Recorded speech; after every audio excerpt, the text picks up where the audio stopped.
Bonjour, chers collègues, bonjour, chers tous, chers toutes. Donc, docteur, euh, moi, c'est docteur Jibril Ben Ali, je suis neurologue au Niger, pratiquement à Niamey, à Maradi plutôt. Donc, nous avons le plaisir d'accueillir tous les collègues qui se sont connectés et ceux qui vont se connecter plus tard pour suivre la conférence. Donc, nous remercions d'abord la Ligue internationale contre l'épilepsie qui nous permet de faire régulièrement des webinaires en français, donc pour vulgariser la maladie épileptique. Donc, nous invitons en tout cas tous les collègues à se connecter massivement, car cela va susciter donc un engouement au niveau de la Ligue pour faire encore plus de webinaires en français. Vu la difficulté qu'on a pour suivre les webinaires en anglais. Nous avons le plaisir aujourd'hui d'accueillir le professeur Auvin, Stéphane Auvin, qui est neuropédiatre spécialiste des épilepsies de l'enfant. Il est professeur d'université à l'université Paris-Cité. Il est neurologue au service de neurologie de l'enfant à l'hôpital Robert Debré. Il est spécialisé dans les maladies rares de l'enfant, notamment les épilepsies. Donc, il est membre de l'Institut universitaire de France.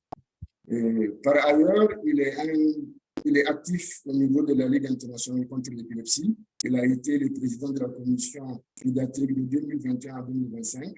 Et il est actuellement rédacteur en chef adjoint de Epilepsia, donc la revue qui publie les études sur l'épilepsie depuis 2022. Donc, professeur Auvin s'excuse parce qu'il devrait avoir un vol et rentrer chez lui pour pouvoir faire la conférence. Mais heureusement, donc, comme chaque fois, il y a des précautions prises en avance. Donc, il y a la vidéo qui a été enregistrée. Donc, nous allons la suivre. Maintenant, en fonction, les questions-réponses seront répondues soit par le professeur s'il arrive à arriver à temps, sinon ça sera reporté après, donc par le chat. Les gens peuvent poser leurs questions, donc le professeur pourra répondre toutefois après. Donc, sans trop tarder, nous allons suivre la conférence.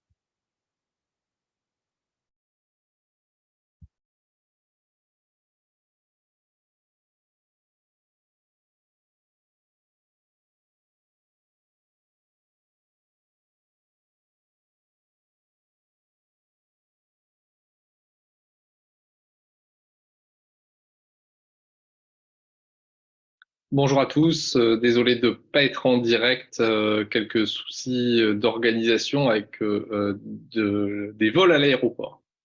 Je suis quand même ravi de vous retrouver aujourd'hui pour parler de la classification de la Ligue internationale contre l'épilepsie, sortie en 2022, en particulier par rapport au syndrome épileptique.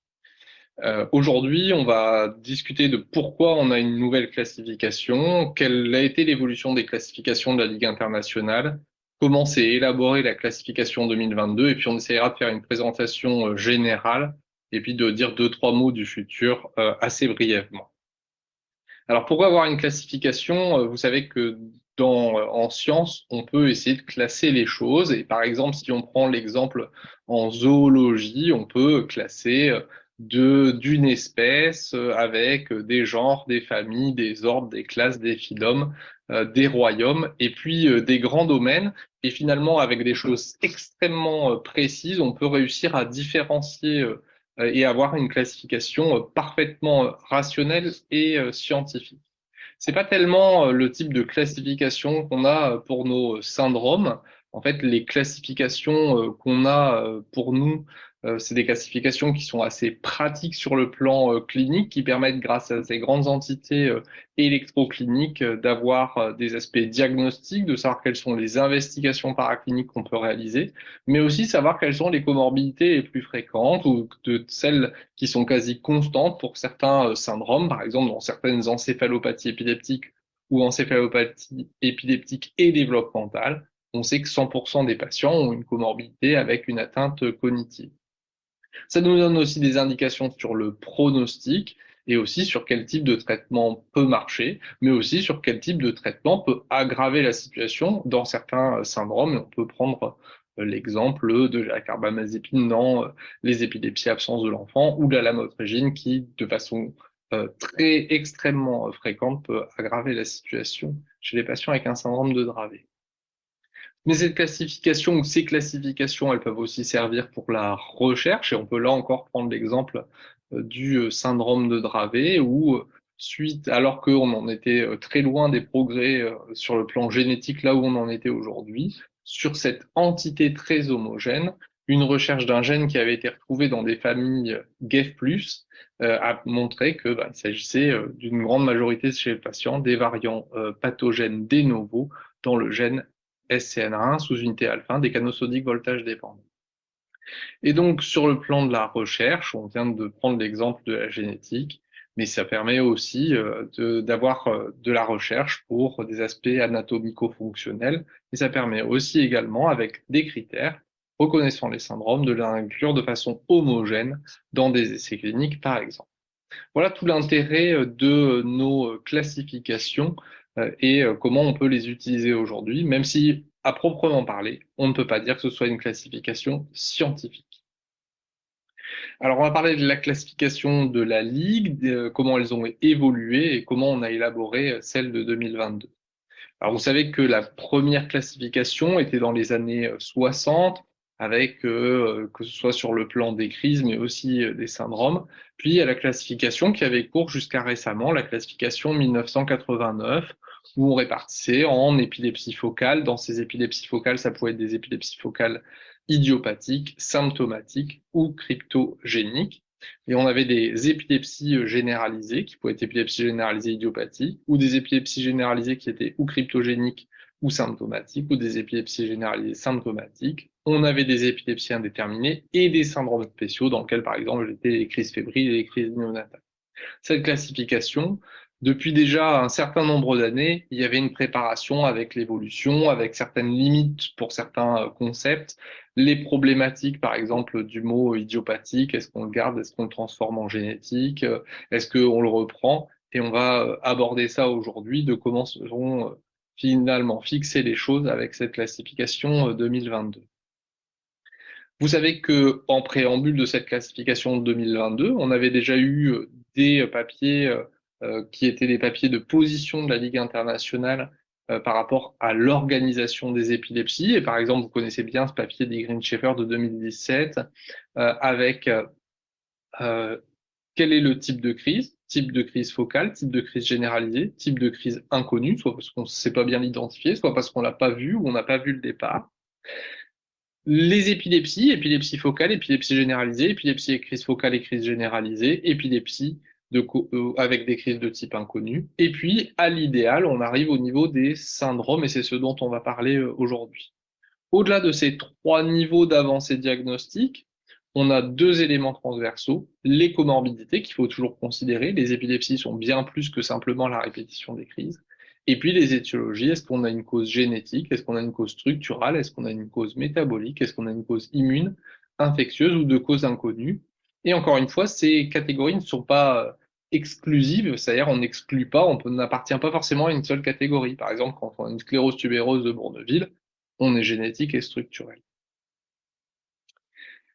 La méthodologie pour la classification 2022, ça a d'abord été un travail du groupe de la classification, du groupe de terminologie, et puis de membres de différents comités, dont la commission de pédiatrie, par exemple, qui ont d'abord fait un travail de revue de la littérature, à des avis experts, qui ont généré des textes, et puis aussi les tableaux dont on va parler, des tableaux où il y a des critères obligatoires, des critères qui excluent le diagnostic, et puis des critères d'alerte qui sont finalement des caractéristiques ou électrocliniques ou de devenir qui sont peu fréquentes et qui doivent amener à se méfier et à éventuellement remettre en cause le diagnostic. Ces textes et en particulier ces tableaux ont ensuite été soumis à un panel d'Elvis, c'est-à-dire essayer d'avoir un consensus. C'est pas une méthode scientifique, mais en cas de défaut de connaissance ou de validation, essayer de voir quel est le consensus au sein de la communauté était un élément important. Les premiers drafts des 5 publications ont été rendus publics. la publication de méthodologie et puis les 4 à travers les âges. Et puis, il y a eu un temps d'ouverture à des commentaires sur le site de la Ligue internationale contre l'épilepsie. Tout le monde pouvait s'exprimer. Et ensuite, le draft final a été élaboré en essayant de répondre un peu comme quand on soumet un papier, à réponse à chaque commentaire qui avait été mis sur le site de la Ligue internationale. Et ensuite, les publications ont été soumises avec un processus de peer review assez classique à Epilepsia. Alors, on va faire maintenant une présentation générale de cette classification 2022. Il y a 5 publications, comme je vous l'ai dit, une publication de méthodologie, puis après, plutôt à travers les âges, nouveau-né et nourrisson, l'enfant. Il y a un papier particulier pour les épilepsies généralisées idiopathiques, les 4 syndromes des épilepsies généralisées idiopathiques, on va revenir dessus. Et puis après, il y a les syndromes avec des débuts d'âge qui peuvent être relativement variables. Et là aussi, on va reprendre les détails. Alors, si on essaye de regarder, dans le papier de méthodologie, on retrouve des grandes tables qui sont extrêmement intéressantes. En bleu, ici, les syndromes d'épilepsie focaux, avec, vous voyez, les âges de début, avec la grande nébuleuse où c'est l'âge le plus fréquent, et puis les flèches qui montrent les extrêmes où ça peut débuter. Donc, dans ces épilepsies focales, on a des groupes d'épilepsie qui sont auto-limités. On va en revenir et en reparler dessus. Les épilepsies autolimitées à pointe temporale, les épilepsies autolimitées avec crise autonomique, mais il y a aussi des autolimitées néonatales infantiles ou infantiles autolimitées, qui peuvent être aussi des néonatales autolimitées familiales. On va revenir également sur ces différents éléments. Et puis d'autres formes d'épilepsie, vous voyez, encore une fois, on va reprendre le détail de ces différents syndromes aujourd'hui, des formes qui sont plutôt classiquement des débuts de l'adolescent ou l'adulte, comme les épilepsies focales familiales à foyer variable, les épilepsies familiales mésiotemporales, les épilepsies avec manifestation auditive, et puis l'épilepsie mésiotemporale avec sclérose hippocampique. On a également des syndromes généralisés, où on va retrouver nos 4 grands syndromes des épilepsies généralisées idiopathiques, l'épilepsie myoclonique juvénile, l'épilepsie absence de l'adolescent, l'épilepsie avec crise tonico-clonique généralisée uniquement, et puis l'épilepsie absence de l'enfant. Et puis on en a qui sont des épilepsies généralisées, mais qui ne sont pas dans les épilepsies idiopathiques, on va revenir également dessus. Épilepsie avec myoclonie palpébrale, épilepsie absente myoclonique, et puis une forme un peu plus rare qui existe que chez le nourrisson, l'épilepsie myoclonique du nourrisson. On a 2 catégories pour les syndromes épileptiques avec crise focale et crise généralisée, les épilepsies génétiques avec crise fébrile plus, et puis les épilepsies avec crise induite à la lecture, qui est là aussi une forme finalement assez rare d'épilepsie. On a ensuite la catégorie des syndromes qui sont soit détérioration neurologique progressive de l'adulte, soit les encéphalopathies épileptiques ou encéphalopathies épileptiques et développementales. Comme vous savez, quand on parle d'encéphalopathie épileptique, ça veut dire que l'activité épileptique, crise et aspect intercritique, ont des conséquences sur le cognitif et le comportemental, au-delà de ce que l'étiologie sous-jacente pouvait y faire penser. Et quand on est dans une encéphalopathie épileptique et développementale, c'est qu'il y a une part développementale ou génétique ou de malformatif qui fait qu'il y a déjà une atteinte cognitivo-comportementale, mais que l'activité épileptique, là aussi, vient nourrir et ajouter aux conséquences cognitives et comportementales. On retrouve le syndrome des spasmes infantiles, les encéphalopathies épileptiques ou encéphalopathie développementale et épileptique avec activation de pointon dans le sommeil. On reprendra ces 2 syndromes-là en détail. Et puis les différents syndromes dont on a déjà parlé, mais on va bien sûr les évoquer, le syndrome de Lennox-Gastaut, l'épilepsie avec crise myoclonoatonique, le syndrome de Dravet, l'épilepsie du nourrisson avec crise focale migrante, et puis des parts plus âgées, le syndrome de Rasmussen, les épilepsies myocloniques progressives dans leur ensemble, les syndromes épileptiques fébriles liés à une infection, le fameux syndrome Fires, les crises gélastiques qu'on voit avec amartome hypothalamique, et puis l'hémiconvulsion, hémiplégie, épilepsie.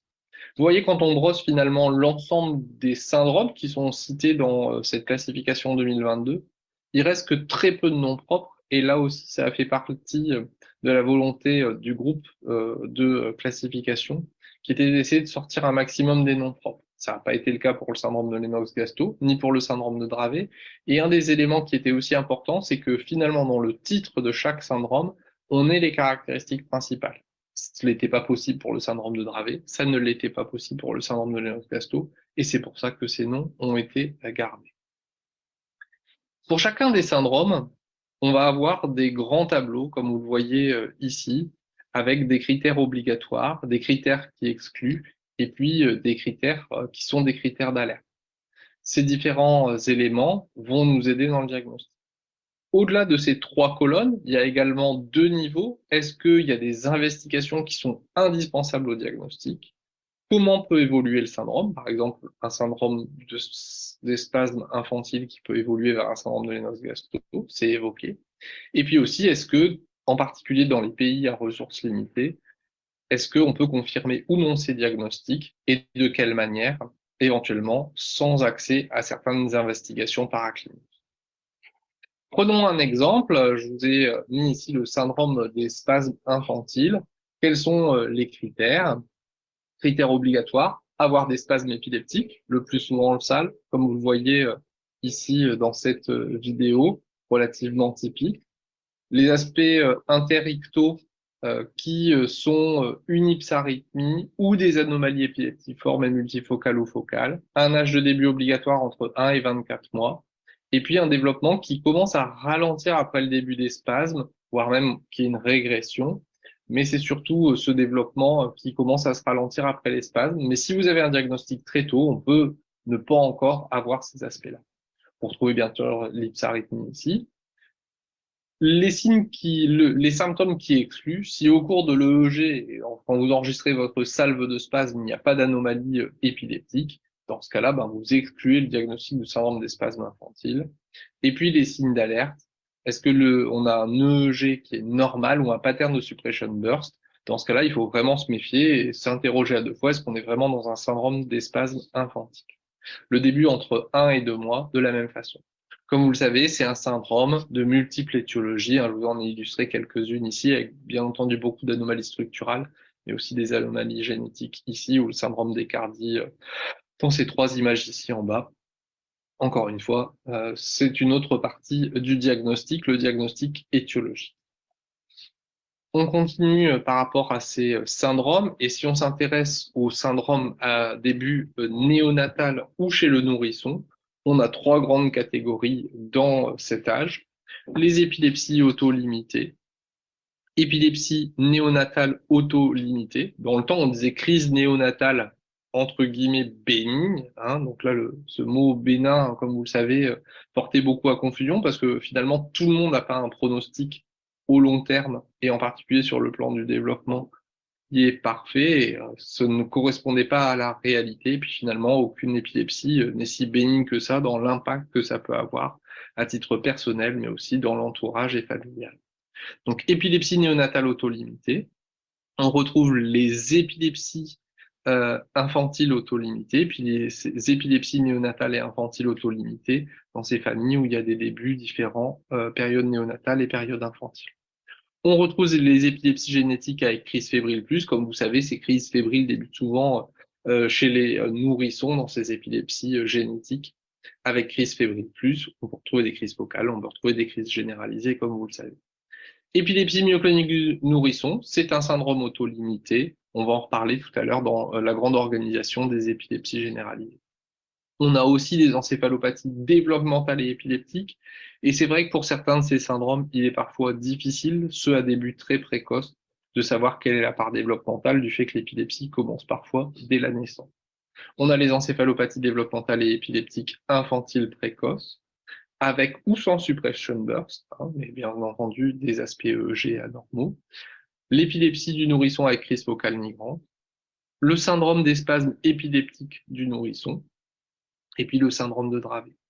Ensuite, il y a une catégorie un peu spécifique, et je voudrais prendre un peu plus de temps autour de ça, ce qu'on appelle les syndromes qui sont spécifiques à une étiologie. C'est-à-dire que la présentation électroclinique ou l'évolution de cette présentation électroclinique est très suggestive d'une étiologie, et c'est donc une nouvelle catégorie qui a été créée.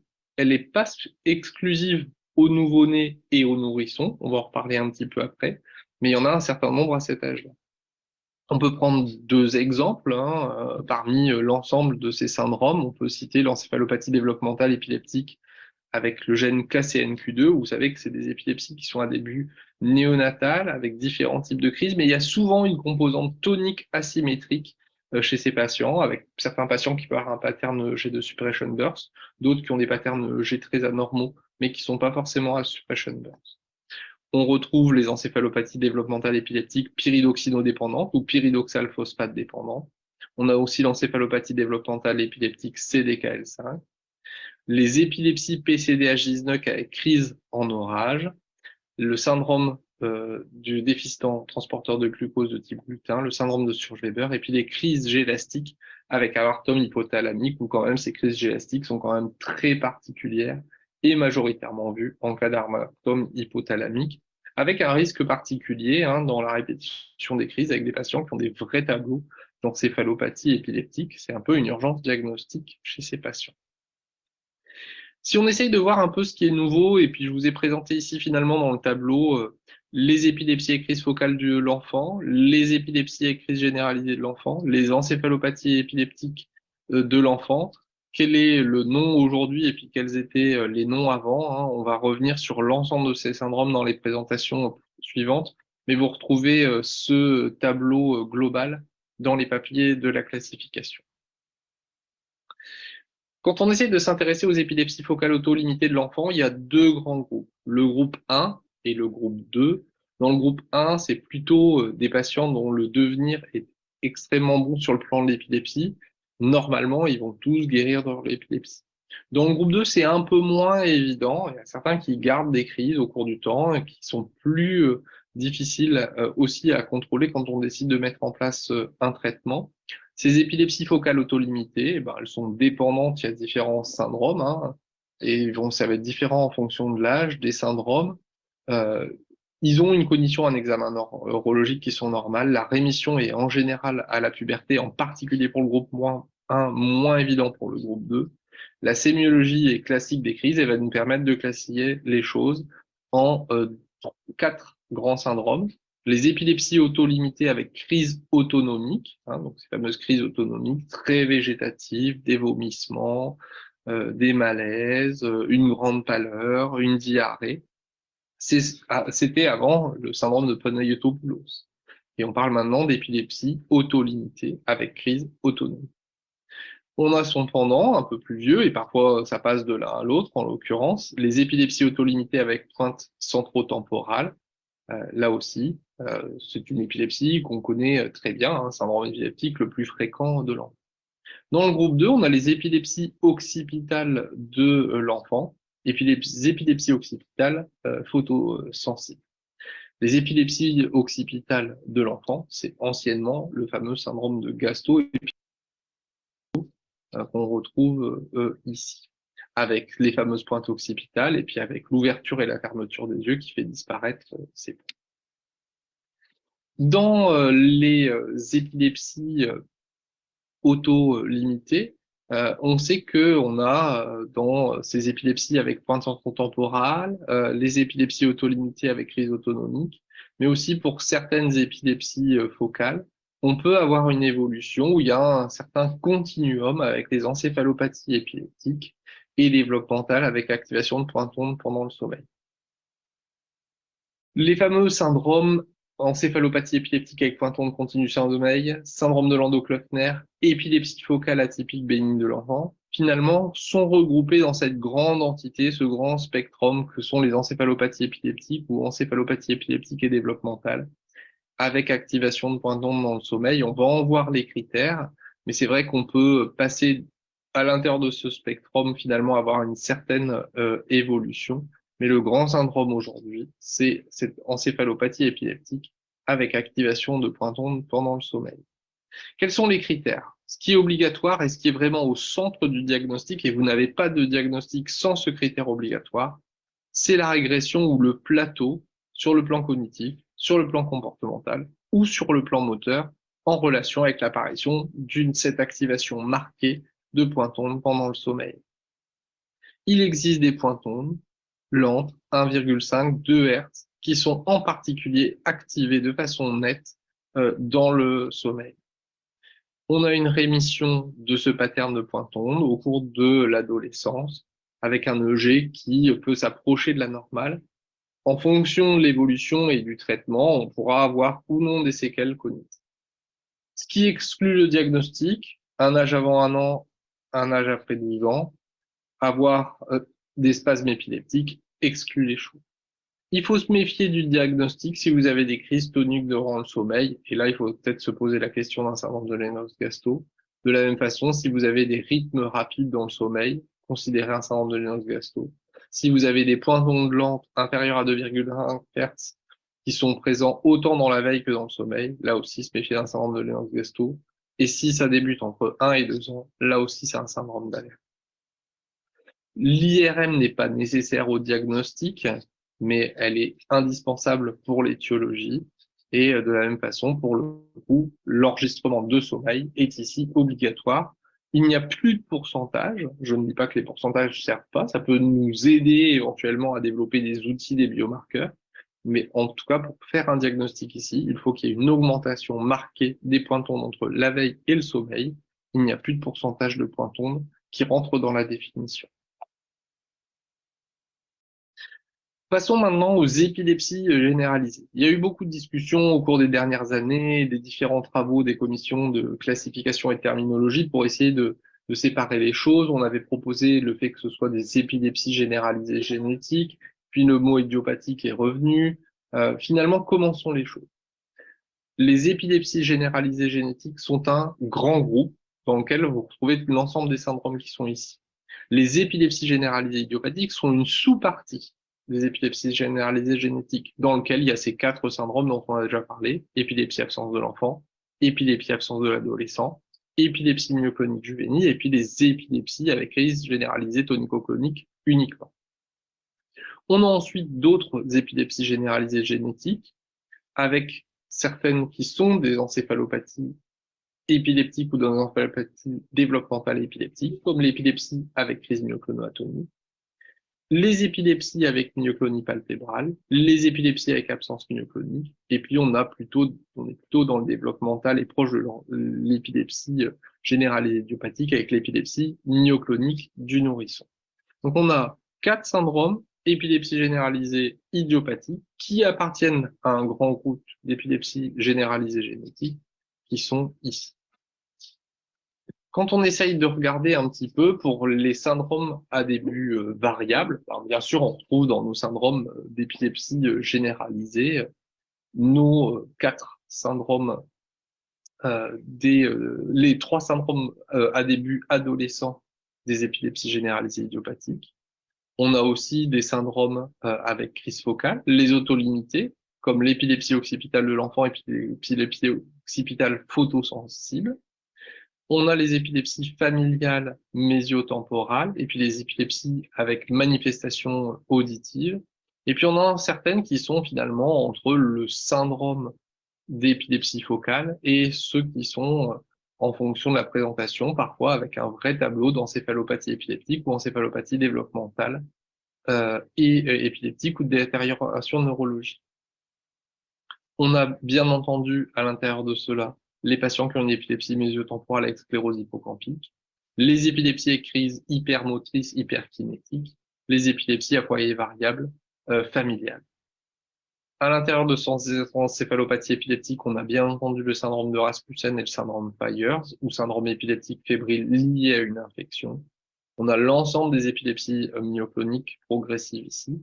Et puis, on a un syndrome à début variable, qui est le syndrome des épilepsies focales, qui comprend une épilepsie focale avec des crises focales et généralisées combinées. C'est les épilepsies avec crise induite à la lecture, qui reste un syndrome extrêmement rare, comme on l'a déjà évoqué. Alors finalement, on a fait un peu le tour de l'ensemble des syndromes et de leur présentation. Quel est le futur? Alors, j'aime bien mettre cette diapositive en disant le futur, c'est maintenant. Parce que en fait, il va falloir qu'on se saisisse de cette nouvelle classification. On va pas refaire une classification, elle est là.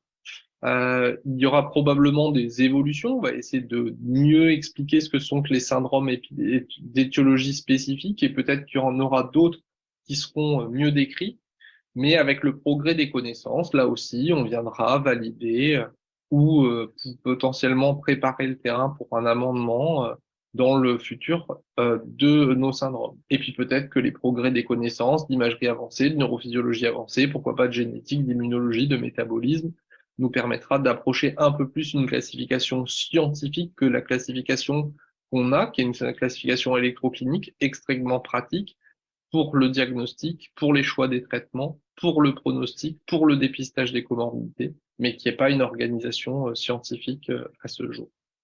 Il faut vraiment qu'on se saisisse, c'est un effort commun de l'ensemble de la communauté de se saisir de cette classification, et donc le futur est un peu maintenant. En conclusion, on a un vrai travail d'implémentation, on vient de l'évoquer, en pratique clinique, mais aussi en enseignement, et ça peut être un vrai outil de recherche. Les classifications, le fait qu'on ait des critères, ça peut vraiment aider les choses. Mais aussi, on peut se saisir des nouvelles techniques pour faire progresser les connaissances et confronter à l'épreuve de la recherche la classification et nos classifications des syndromes. Voilà, je vous remercie pour votre écoute et reste disponible.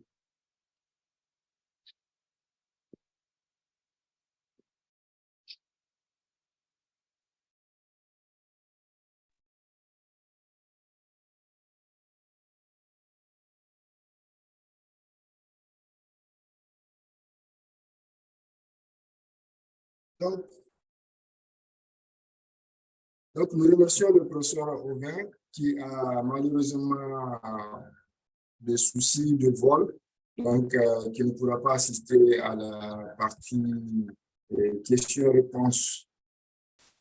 Donc, nous allons clôturer, mais avant, nous avons deux informations à passer. Donc, si vous lors de la présentation, le professeur Aubin a parlé des 5 articles qui sont parus. Et l'information, c'est que ces articles sont en traduction et qu'en juin, pendant l'été, donc les 5 articles seront disponibles en version française. Donc, c'est une bonne nouvelle pour nous francophones. Comme l'a dit le professeur en fin de discours, il faut qu'on s'approprie de cette classification. Si vous vous rappelez, la dernière date de 1989, il a fallu 2017 pour qu'il y ait une dernière pour le moment, donc à peu près 20 ans. Donc, je pense qu'on doit s'approprier et travailler, d'autant plus que la majorité des épileptiques, des patients épileptiques sont en Afrique, en tout cas dans les régions en développement. Donc, je ne vois pas pourquoi nous ne serons pas les leaders de l'épilepsie. Donc, les prochaines années, il faut qu'on s'approprie et puis qu'on puisse faire des études pour apporter notre contribution dans le développement de l'épilepsie. La deuxième information, c'est par rapport au groupe de travail Global Health d'épilepsie qui a créé une base de données des études. Donc, je veux vous mettre le lien voilà, le lien est là. Donc, ça s'appelle Global Epilepsy Project Database. Donc, c'est qui a été créé pour les études sur l'épilepsie. Et à titre informatif, à ce jour, il y a à peu près 83 projets qui sont enregistrés dans cette base de données. Et sur les 83 projets, l'Afrique a à peu près la moitié. Il y a 39 projets africains dans cette base de données. Mais, comme d'habitude, sur les 39, il n'y a que 7 projets en français. 7 projets en français sur les 39. Vous voyez, donc l'Afrique francophone, nous devrons redoubler d'efforts pour faire des études. Et justement, ces webinaires sont un des moyens, d'où, en tout cas, l'appel pour qu'on puisse participer massivement à ces webinaires et, en tout cas, visiter le site que vous voyez sur l'écran. Donc, sur le site, donc, celui qui a des projets peut les soumettre ici. Et la bonne nouvelle, c'est qu'on peut soumettre des projets en français également. Donc, l'objectif, c'était vraiment d'accroître la collaboration, d'amplifier les impacts de la thérapeutique, D'accord? Et puis maintenant, pouvoir vraiment accéder, réduire l'écart qu'il y a entre nous, les pays subsahariens et les pays du Nord en termes de recherche. Donc, c'est l'aubaine qui nous est offerte, en tout cas, pouvoir publier ou bien faire des projets et puis qui puissent être financés. Donc, ce sont les deux informations que je voulais apporter au public. Et nous allons terminer par, en tout cas, remercier tous les participants qui sont nombreux. Donc, c'est encourageant. Donc, nous avons des centaines de participants. Voilà, 200, 200, 300 participants. Donc, continuons à participer au bilan en français. Et ça va augmenter donc, notre poids au niveau de la Ligue internationale et nous pouvons demander encore plus de choses pour faire développer la recherche de l'épilepsie en Afrique francophone. Donc, sur ce, donc, merci beaucoup et à un prochain webinaire. Nous vous invitons également à remplir les sondages qui vont servir en tout cas de base pour voir la réponse, en tout cas l'engouement des participants, et puis pouvoir programmer encore plus de webinaires sur des thèmes enrichissants. Donc, merci beaucoup et bonne fin de soirée. Merci. Adi, Ben Adi, comment allez-vous? Oui, docteur Heureux d'être parmi vous malgré le retard. Je ne sais pas s'il y a des questions. Oui, je pense qu'on a clôturé en webinaire, Samy. Comment? Allô? Oui, je vous écoute de Benadi. Oui, bon, il y a eu des questions, c'était par rapport à la classification. Il y a des collègues donc, qui disent que donc, la classification, est-ce qu'elle n'a pas compliqué les choses par rapport à avant? Celle de 89 était un peu plus simple, celle de 2017 un peu plus compliquée. Je ne sais pas quelle est ton impression. En fait, mon impression, c'est qu'elle n'a pas compliqué les choses, mais elle a plutôt eu pour objectif d'intégrer l'épilepsie dans son contexte étiologique. Avant, on disait que, par exemple, un syndrome de Pointon continu de sommeil ou, par exemple, un Lennox-Gastaut, mais ces syndromes, ils restent un peu, disons, à l'abri de l'étiologie derrière. Là, avec la nouvelle classification, on y va jusqu'à le côté étiologique en précisant que tel ou tel syndrome épileptique avec tel type de mutation, en rapport avec tel type de mutation ou en rapport avec telle une étiologie structurelle ou métabolique quelconque. Ça complique peut-être du point de vue si on veut prendre l'épilepsie comme une entité disons, à part, comme une maladie qui n'est pas dans un contexte général. Mais si on veut intégrer une épilepsie, par exemple, des patients qui ont des mutations génétiques qui leur donnent des encéphalopathies développementales et épileptiques, nous sommes obligés de chercher l'étiologie, en particulier génétique, assez souvent. Et dans ce cas, cette classification de 2022 nous aide beaucoup parce qu'elle arrive à intégrer, d'autant plus celle de 2017 l'avait déjà commencé, nous aide à intégrer l'épilepsie dans le contexte étiologique général. Voilà, en tout cas, oui, en tout cas je partage effectivement cet avis parce que celle de 1989, en fait, effectivement, je pense pour un début, pour les étudiants, c'est plus facile. Mais pour ceux qui vont travailler de manière profonde sur l'épilepsie, celle-là est pratique, en tout cas pour aboutir à des syndromes et pour aboutir aux étiologies. Parce que ces syndromes sont quand même plus ou moins reproductibles. Et je rappelle que l'objectif, c'est d'abord un objectif pratique. C'est un objectif pratique Exactement. Et puis un objectif de recherche également. Donc, il faut qu'on arrive à communiquer partout où nous sommes pour qu'on puisse regrouper des patients, faire des cohortes, des grandes cohortes pour pouvoir faire des études. Une autre question, on demande dans la période néonatale pour les causes autolimitées, quel est le panel que vous demandez? En fait, écoute, je pense que le professeur Auvin il est mieux placé pour répondre à ces questions parce que dans notre pratique, on n'a pas beaucoup de panels. Effectivement, en Afrique subsaharienne, nous sommes très limités dans la recherche étiologique.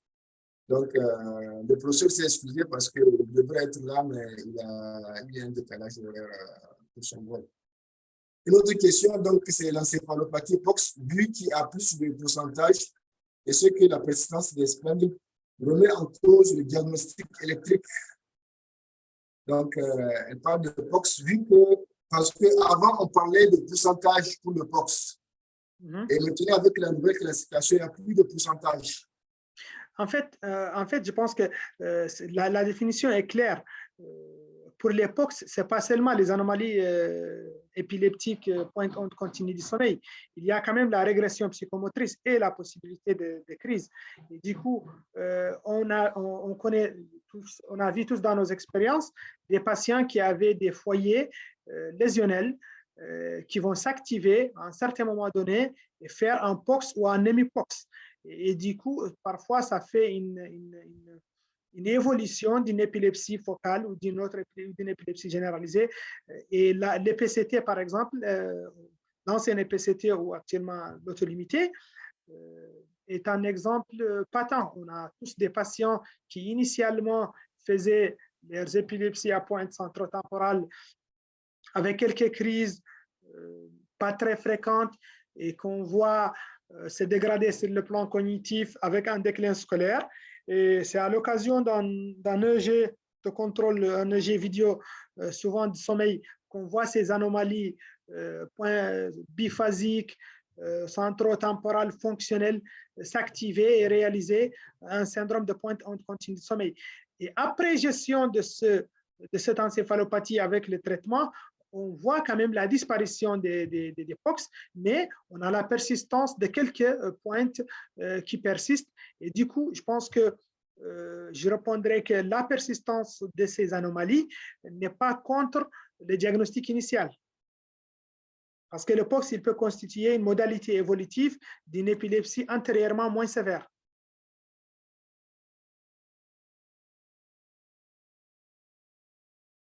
D'accord. Vous me recevez, Dr. Sani? Comment? Donc, une autre question, il y a un collègue qui demande l'aura moteur et non moteur. Est-ce qu'on le retrouve de l'écrise généralisée ou de l'écrise focale? Je n'ai pas entendu bien.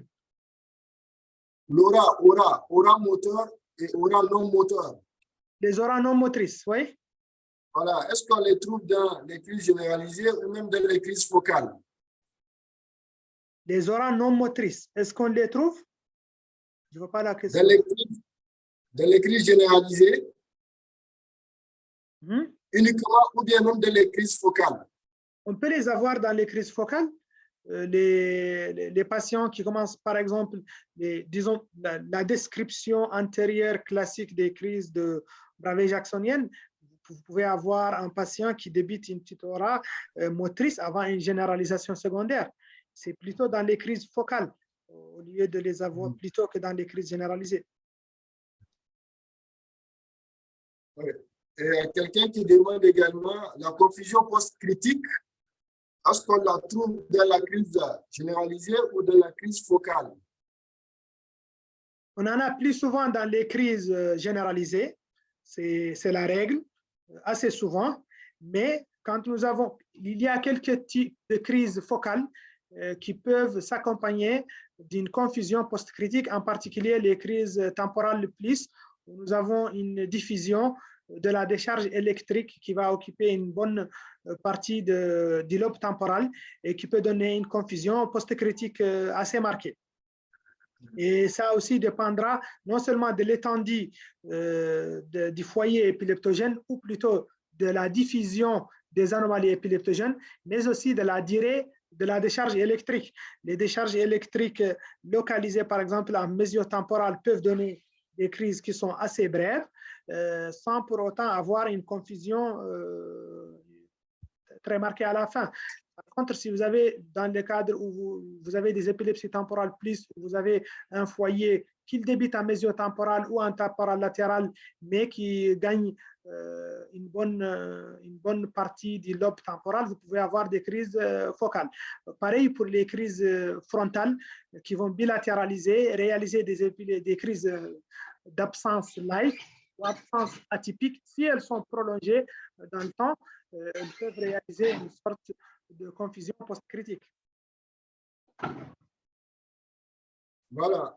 Donc, effectivement, il y a un collègue qui répond dans le cadre que les 80-50% des COX, donc ce n'est plus ça. Donc, il faut tenir compte de la clinique, du déclin cognitif et des anomalies EEG. Donc, je pense que c'est clair.